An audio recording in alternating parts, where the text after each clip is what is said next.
Bonjour à tous et bienvenue au Geodata Days et bienvenue aussi à bord de l'IMOCA Guyot Environnement Water Family. On est sur le pont et je vous emmène à l'intérieur. Allez, suivez-moi. Attention la tête. Ça y est, on est dans le cockpit de l'IMOCA et moi je vais m'installer dans mon siège de veille pour vous parler des data aujourd'hui.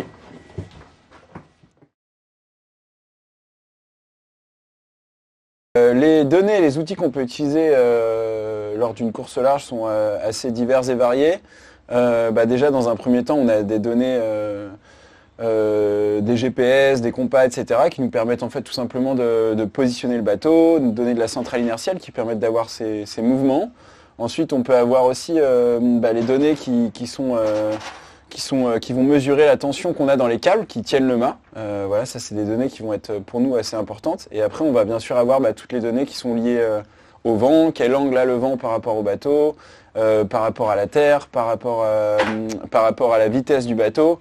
Donc voilà, on a vraiment plein de données diverses et variées qui vont nous permettre soit de faire progresser le bateau, soit d'avoir une base de référence.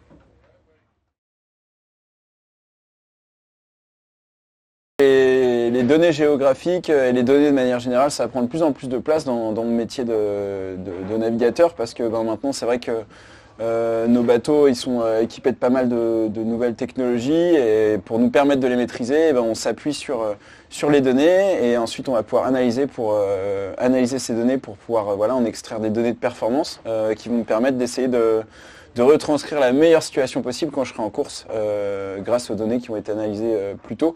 Donc c'est vrai que ça commence à prendre une place qui est assez importante dans notre métier. Et moi je prends ça plutôt bien, hein. Ça nous permet quand même de continuer à progresser, à avancer, d'utiliser de la meilleure manière possible notre bateau. Et donc c'est une nouvelle ère un peu depuis quelques années d'utiliser toutes ces données pour progresser.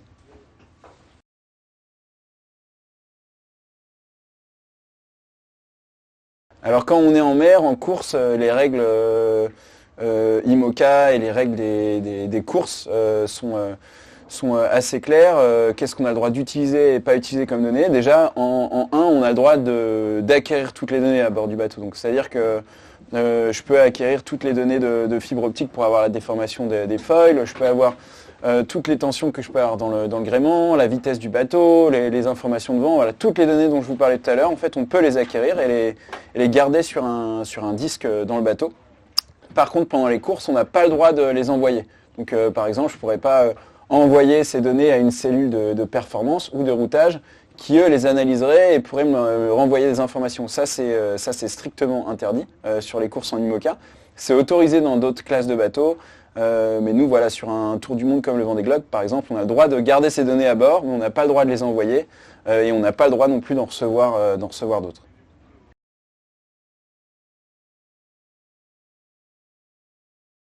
En équipe, à bord du bateau, j'utilise ces outils de manière différente. En fait, je les utilise quasiment tout le temps quand je suis ici en veille et que je règle mon bateau.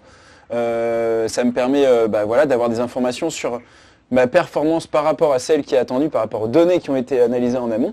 On appelle ça la polaire de vitesse du bateau. Et donc grâce à cette information, je sais si je vais à 90% de ma vitesse, à 100%, à 110 et que dans ce cas tout va bien. Et du coup ça me permet de me calibrer par rapport à ça.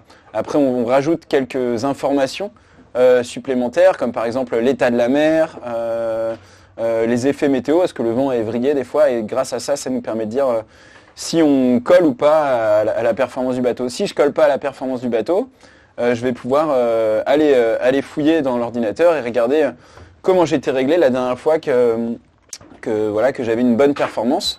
Et donc ça va me permettre d'essayer de faire évoluer les réglages du bateau en continu pour que j'approche du 100%, voire plus si affinité. Donc c'est un vrai travail en amont. Et après ça me sert au quotidien pendant les courses. Ensuite, il va y avoir une deuxième phase qui va plutôt être une phase d'analyse, où là, ça va me prendre environ 4 heures par jour. C'est plutôt télécharger un fichier météo, le rentrer dans l'ordinateur, dans les logiciels. Et ensuite, grâce à cette fameuse polaire qu'on a calculée tout à l'heure, sur laquelle on va rajouter des données, comme je disais aussi la mer, etc. Donc on on peut chanter un peu les pourcentages. On peut dire, bah voilà, avec cette mer-là, par expérience, je vais être plutôt à 90 ou 95% de la polaire. Et on va rentrer tout ça dans le logiciel. Et là, je vais lui demander de me lancer un routage. Donc d'un point A à un point B, quelle sera la route la plus rapide selon lui avec les informations météo que j'ai. Il faut savoir aussi qu'il y a aussi plusieurs types de fichiers météo. Donc ça rend un peu le travail un peu complexe de choisir le bon fichier avec le bon dosage de polaire. Voilà. Et donc ça va faire partie plutôt de l'anticipation, de l'analyse, de la prévision de ma route. Voilà, on appelle ça le routage. Donc ça va me permettre de choisir ma trajectoire. Ensuite, on a aussi au quotidien pas mal d'alarmes qui sont liées plutôt à la sécurité. Donc la sécurité, ça va être plutôt de dire bah, attention, il y a trop de tension dans ce câble-là par rapport à celui-ci. Donc tu ne peux pas potentiellement utiliser cette voile, sinon tu vas casser le mât.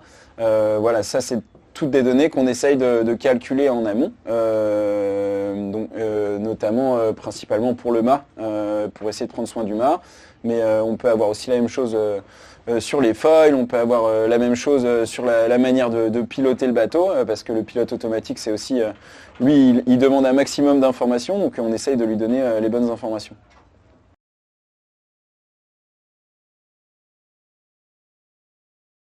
En amont de la course, il y a un travail vraiment très important qui est le traitement de la donnée qu'on a pu acquérir pendant les courses précédentes, pendant tous les entraînements. Voilà, à chaque entraînement, on essaie de progresser sur notre calibration, donc c'est-à-dire quel angle de vent il y a exactement sur le bateau par rapport à ce qui peut être dit par les instruments.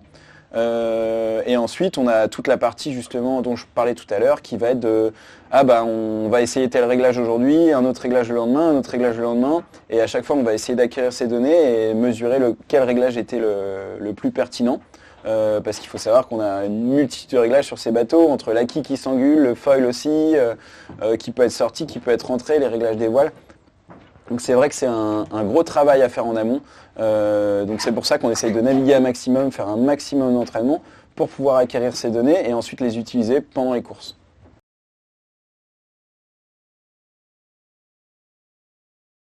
On a parlé de l'amont de la course, mais forcément en aval, vu on a prévu de faire encore d'autres courses, et forcément on va analyser toutes les données de la course. Le Vendée Globe, c'est une spécificité parce que c'est une course qui va durer très très longtemps. Et puis il va aussi falloir prendre en considération des paramètres humains un peu plus que sur les autres courses qui vont être la fatigue du bateau, est-ce que le bateau était à 100% de ses capacités à la fin. Voilà, parce que souvent pendant le Vendée Globe, on a plein d'avaries qui arrivent chaque jour et certaines avaries elles vont pas faire ralentir le bateau, mais d'autres vont le faire ralentir. Donc voilà, il faut essayer de prendre tout ça en considération. C'est pour ça que moi à bord du bateau, j'ai un petit logiciel qui me permet de dire par exemple à chaque fois là j'utilise telle voile, parce que ça c'est pas automatique, c'est à nous de le renseigner dans l'ordinateur. Et en plus des fois de dire là j'ai cassé, j'en sais rien, tel ou tel outil, et donc j'estime que je peux pas aller à plus de 90% de la vitesse théorique du bateau, et ainsi de suite. Voilà, on essaye de renseigner ce logiciel, et en fait à chaque fois qu'on fait un ping dans le logiciel, ça permet de venir poser sur la trace du bateau. Donc le bateau, forcément, lui, il est suivi, on sait exactement où il est sur la cartographie. Voilà, il y a une ligne à chaque fois qui permet de donner exactement sa position GPS, toutes les informations qu'on a à bord. Et à l'endroit où à la fin de cette ligne, il y aura probablement l'information que j'aurais donnée, qui va être vraiment très utile pour analyser les données derrière, parce que si on analyse des données qui sont faussées parce que le bateau n'a pas les capacités d'aller plus vite, c'est pas bon non plus. Donc voilà, j'essaye de renseigner au maximum ce logiciel pour dire là j'ai changé de voile, là j'ai essayé tel réglage, là j'ai le bateau qui peut pas être à 100% et ainsi de suite. Voilà.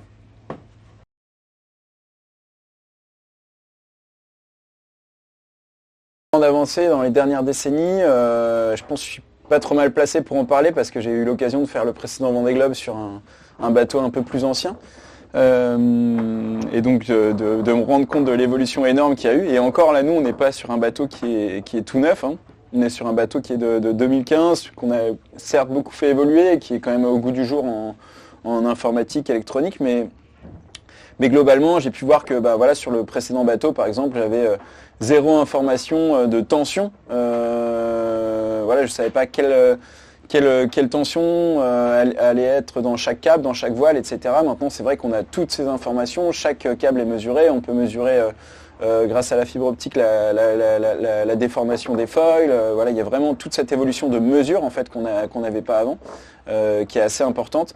Et après, il y a toute la partie aussi pilotage qui a bien évolué, parce que les bateaux maintenant sont équipés de très bonnes centrales inertielles, qui permettent d'avoir beaucoup d'informations sur les mouvements du bateau. Et forcément, le pilote, il n'arrive pas encore à anticiper, ça paraît pas possible pour l'instant. Mais par contre, il arrive quand même à apprendre et à progresser assez rapidement grâce à toutes ces informations. Après, ça a évolué aussi sur la partie sécurité, principalement avec les systèmes qu'on a de caméras et de caméras thermiques qui permettent de détecter des obstacles. Et globalement aussi, tout va plus vite à bord dans la transmission dans la vitesse des informations. Donc c'est vrai qu'il y a une évolution qui est quand même assez importante. Même après dans l'analyse de nos fichiers météo, de la précision qu'on peut y apporter, ça a quand même vraiment énormément évolué.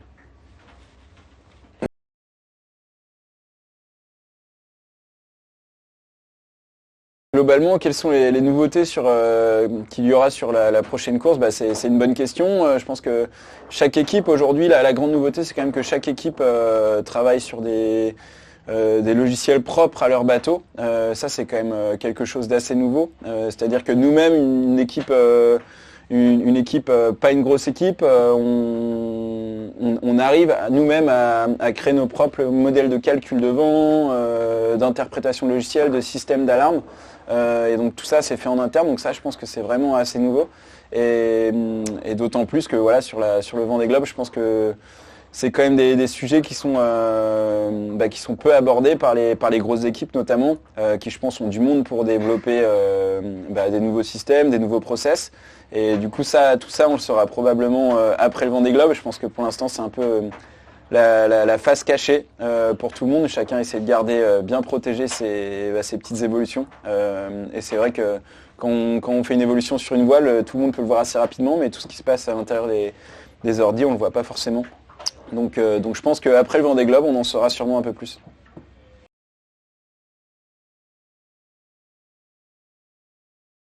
Alors qu'est-ce qui nous manque aujourd'hui? C'est une bonne question.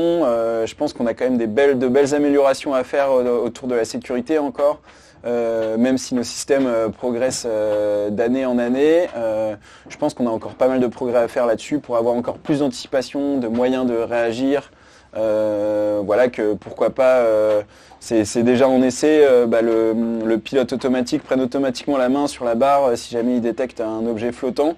Mais je pense qu'on peut encore beaucoup s'améliorer dans la manière de détecter les objets flottants, notamment les mammifères marins par exemple. Et ensuite à bord, en termes de performance, je pense que c'est assez infini. Je pense que ce qui nous manque et les outils sur lesquels on peut progresser, ça va être très personnel à chaque bateau. Donc voilà, j'ai hâte de voir de quoi sera fait demain.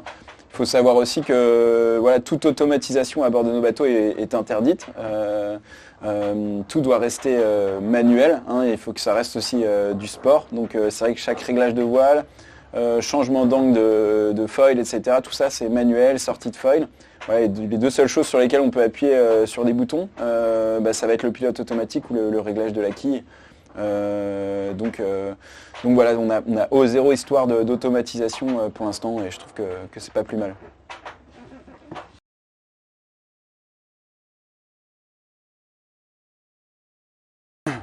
Alors il faut savoir qu'on a pas mal d'anecdotes autour de l'électronique et des systèmes embarqués à bord, parce que déjà nos systèmes embarqués ils vivent dans le monde salé, dans le monde de la mer. Le bateau bouge beaucoup, tape beaucoup, donc c'est vrai qu'on essaye d'avoir des connectiques, des connexions qui soient vraiment très fiables, mais malgré tout voilà, ça évolue pendant de longues périodes dans un environnement d'eau de mer, de mouvement, bateau qui tape beaucoup, donc c'est jamais très évident. Forcément les problèmes qu'on peut avoir, ça arrive toujours au mauvais moment. La bonne anecdote que j'ai là-dessus, je crois que c'est une arrivée sur la Transat Jacques Vabre au Havre, où on a fait tout le convoyage et tout s'était passé nickel pour arriver pour le départ de la course. Et en arrivant là-bas, tous les systèmes se sont mis à planter, notre position sur la carto était pas référencée et pas au bon endroit. Enfin, tout s'est mis à planter et on arrivait, il y avait 35 nœuds de vent forcément. On arrivait à fond la caisse vers le Havre, des cargos partout, les pêcheurs à la coquille. Enfin, c'était la guerre et là on a dû finir en mode manuel, de nuit. Voilà, donc c'est souvent ça les petites anecdotes, c'est que ça arrive jamais au bon moment quand on a des petits bugs informatiques. Voilà.